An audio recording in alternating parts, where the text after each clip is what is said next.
8 minutit kokku. Aitäh, austatud istungi juhataja, austatud kolleegid. Muidugi Pihlakodu kaasuse puhul on tegemist ühe süngeima looga, mis on viimasel ajal avalikuks tulnud. Ja mul on väga kahju, et riik on saatnud väga vastuolulisi signaale antud kaasuses nii ühiskonnale, aga ka ohvritele. Esiteks Pihlakodust endast. Et see, kuidas selles olukorras reageeriti või täpsemalt ei reageeritud, ei ole mitte kuskilt otsast vastuvõetav.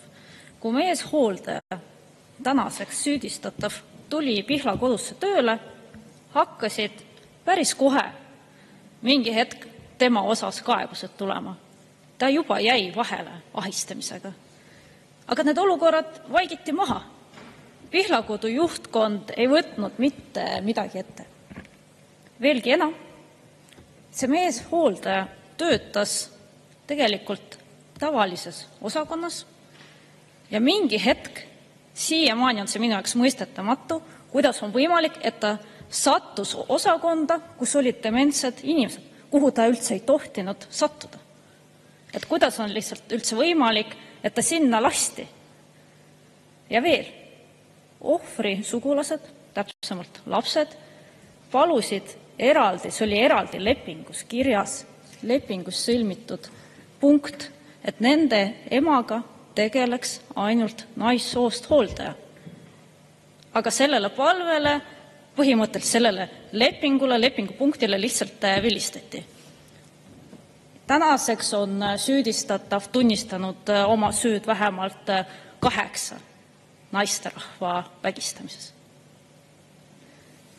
Ja need sõnumid, mis on riigi poolt tulnud kuriteo ohvritele, need on sellised, mida mitte ükski vägistamise ohver ei tohi mitte kunagi kuulda. Muidugi prokuröri väljaütlemised, mis on juba siin kõlanud, mida ma isegi ei soovi korrata, need sõnumid olid vastuvõetamatud. Jah, tänaseks on prokurör vabandanud ohvri ees, tema sugulaste ees, avalikkuse ees, aga need sõnad kõlasid. See signaal oli avalikkusele saadetud, see esialgne signaal. Ja teine aspekt, mis nüüd kohe sellele järgnes, miks ei algatatud menetlust juriidilise isiku vastu, ehk siis Pihlakodu enda vastu. Ja korruptsioonivastases erikomisjonis eraldi käsitlesime seda teemat. Ma püüdsin sellele vastust saada, et mis on juhtunud. Et Riigikogu on eraldi võtnud vastu sätte, see tõesti jõustus hiljuti, ja miks põhjusel siin, kus on põhimõtteliselt, minu hinnangul need tõendid on üheselt mõistetavad, seda menetlust ei algatatud. Ja mida peaprokurör ütles, et mul on see protokoll ees, et juriidilise isiku vastutuse puhul on tegemist väga uue sättega. Seda on keeruline tõlgendada, selle puhul puudub kohtupraktika. Just nimelt, see kohtupraktika tulebki luua ja Pihlakodu kaasuse puhul oligi väga oluline luuagi see pretsedent. Saadagi aru, et kuidas siis me tõlgendame seda sätet, saada aru, kuidas see toimub, ehk siis testida neid piire. Et see olekski juba iseenesest väga oluline samm, aga ka ennetusmeede tulevikus sarnaste kaasuste puhul. Selle jaoks me selle seaduse siin vastu võtsime Riigikogus. Et nüüd on nagu küsimus, et me võtame vastu seaduse, me tahame kaitsta inimesi just selliste olukordade eest ja meile öeldakse, aga teate, et kohtupraktikat ei ole ja tegelikult me ei tea, kuidas seda tõlgendada, et me ei algata menetlust. Aga ma ei mäleta, et keegi oleks meie poole pöördunud ja palunud, et me seda seaduse sätet muudaksime. Meie poole ei ole pöördunud, kõik olid nõus, et see säte oli üheselt mõistetav. Aga nüüd, kui on selline kaasus laual, et siis äkitselt see säte ei sobi. Kui mina loen täna seda seaduse sätet, mina näen kindlaid aluseid menetluse algatamiseks. Praegu seaduses seisab, juriidiline isik vastutab teo eest, kus selle on toime pannud töötaja selle juriidilise isiku puuduliku töökorralduse või järelevalve tõttu. Minu arvates siin on kõik ju väga selge.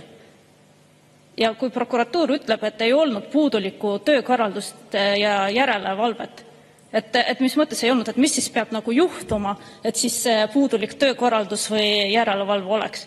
Kas see, kui meeshooldaja puhul olid saadetud mitmed signaalid, ta oli juba jäänud vahele ahistamisega, sellele ei reageeritud, et see ei ole puudulik töökorraldus. Või see, et ei täidetud seda palvet eraldi, et just inimesega tegeleks naishooldaja, mitte meeshooldaja. Kas see ei ole puudulik järelevalve? Või see, et meeshooldaja sattus äkitselt dementsete osakonda, kus ta ei tohtinud, ei pidanud üldse seal olema. Et see ei ole siis puudulik järelevalve. Ja kuidas on võimalik, et siin, kus on nii konkreetselt nagu üheselt mõistetavad faktid, ma mõtleksin, et ka tõendid, siis selle sättega ei soovitud hakata looma pretsedenti. Ja võrdluseks ma toon, meil on toimingupiirangu säte, mille puhul on ka alati öeldud, et see on väga raskesti tõlgendatav, väga laialivalguv säte, et ta ongi väga laia tõlgendamisruumiga. See on ta nagu seejuures ka muutmisel. Aga selle sätte puhul on prokuratuur küll kogu aeg valmis neid piire testima, uusi kohtukaasusid algatama. Kõige parem näide Kajar Lemberi kaasus. 8 aastat kestis, läks maksumaksjale maksma 1,5 miljonit eurot, see juukselõikuse kaasus, eks ole, lõppes õigeks mõistva otsusega. Siin oldi valmis kõik kohtuastmed läbi käia, luua pretsedent, testida piire, aru saada, et kuidas me ikkagi seda sätet tõlgendame, et kui lai see tõlgendusruum on. Ja nüüd, kui meil on paralleelselt kaasus, kus on vanaealist inimest vägistatud, tekitatud talle füüsilist ja vaimset valu, olukorras, kus juriidiline isik ei teostanud järelevalvet, oli hooletu oma töökorralduses.